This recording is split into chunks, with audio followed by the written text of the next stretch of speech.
mother blessing. Every power blessing like child. God bless.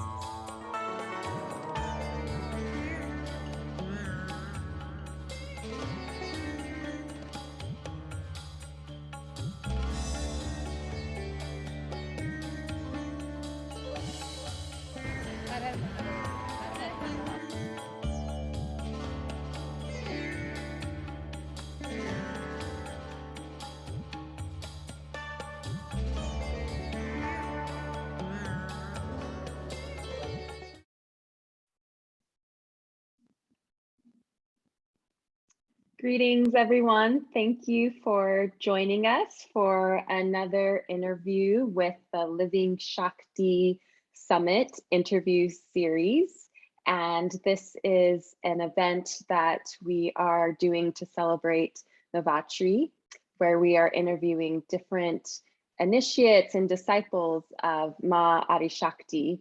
And it is my pleasure today to be interviewing and talking with Priyam, who is currently in India. Welcome, Priyam. Thank you so much for joining us for this interview series. Namaste and Jai Ma. Yes, Jai Ma. And Priyam, can you just give us a little bit of background about yourself? Yes, sure. So basically, I was born and brought up in India, in Lucknow, and I did all my schooling from India. And for some reasons, I chose software as my career. And after completing my bachelor's, I started to work here, and then I decided to study further and move to USA for doing my master's. And I worked there for a couple of years. So now I decided again to, do some change. And now currently I'm in India and I'm working a lot on Indian art. And I have this amazing collection of my grandfather's paintings, and I wanted to, build a platform to bring it forward. So that's what I'm working currently. Wow. I love art. I love art and I love paintings. That sounds really neat. Can you tell us more about your interest in meditation? What interested you to begin meditation, and what were some of your first impressions when you met Ma? Sure. So as far as yoga is concerned, my dad always, encouraged me to inculcate this as a part of my daily routine.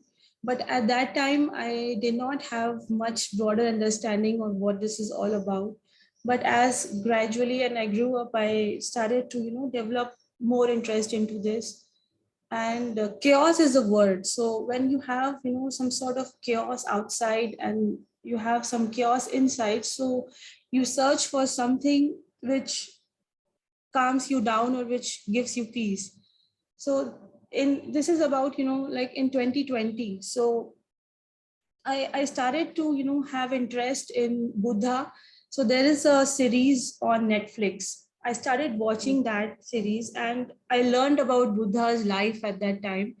So I was very influenced by how his, how his journey was and how so much focused he was on meditation. So I was looking for someone, some teacher who could teach me, who could, guide me through it, because I was totally new to this.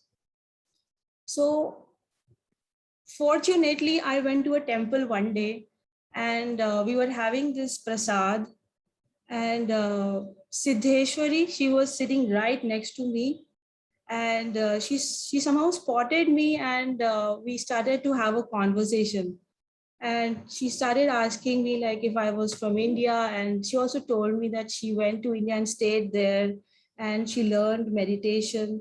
So I was like, oh, this is exactly what I needed. So that's how we had a session. She arranged for a session next day, and she and Juan, they gave me a talk on meditation for about 2 hours, and that was very influencing. and how they, they made me realize the importance of meditation in our lives.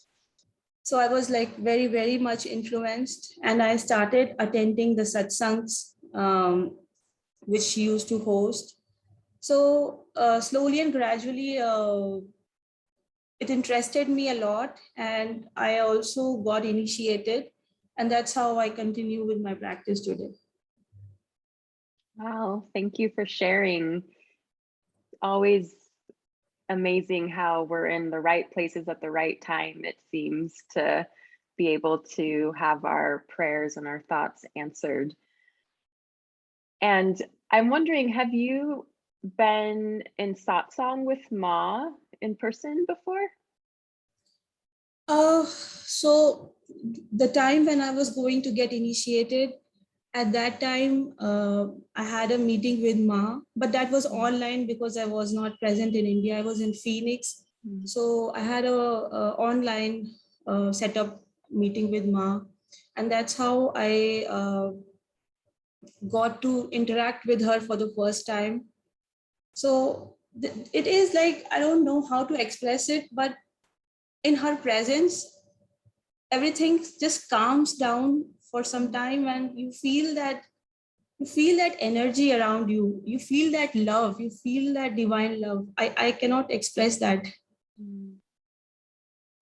Yeah, definitely. I know what you mean. And it's interesting because I've been able to attend some satsangs with Ma speaking, and she speaks in Hindi, and I don't speak Hindi, so I don't understand what she's saying, but it's that, like you're saying, that love and that energy and that Shakti that you can feel when she's present, and even like she uses her hands a lot, and there's different emotions that come out, and I can tell there's a story, and I just always feel so blessed to be able to be in her presence and listen. And I'm wondering if there's anything you can share about that, because I know maybe you can understand more about what Ma's saying, and what is that like for you to hear her satsangs? Well, I'm really fortunate that I know Hindi and I'm able to understand her.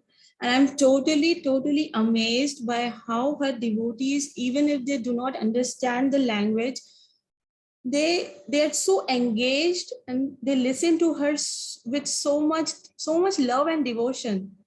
So it makes me understand that language is not the only way to communicate, and how Ma can, she can communicate just with her energy. So language is not a barrier at all. It amazes me. Yeah, it's really powerful.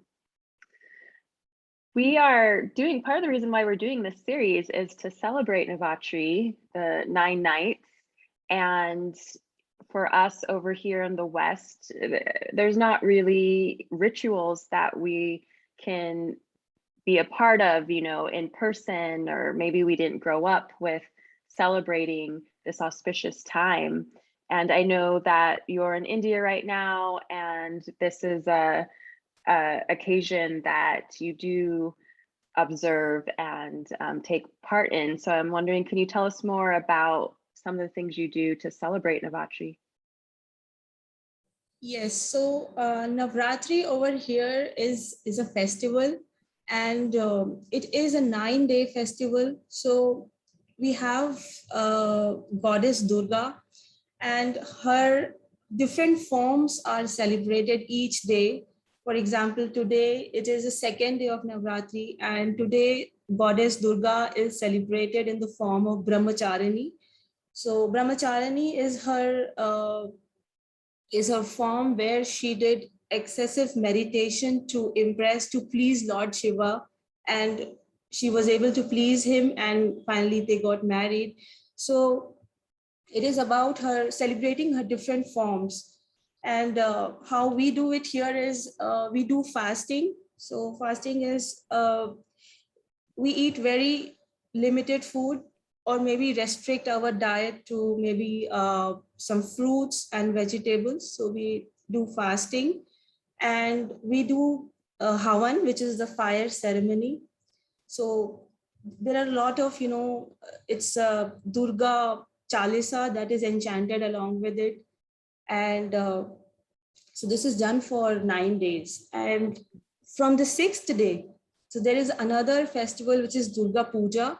So we have this goddess Durga who is, installed in various places, and people go and pray to her.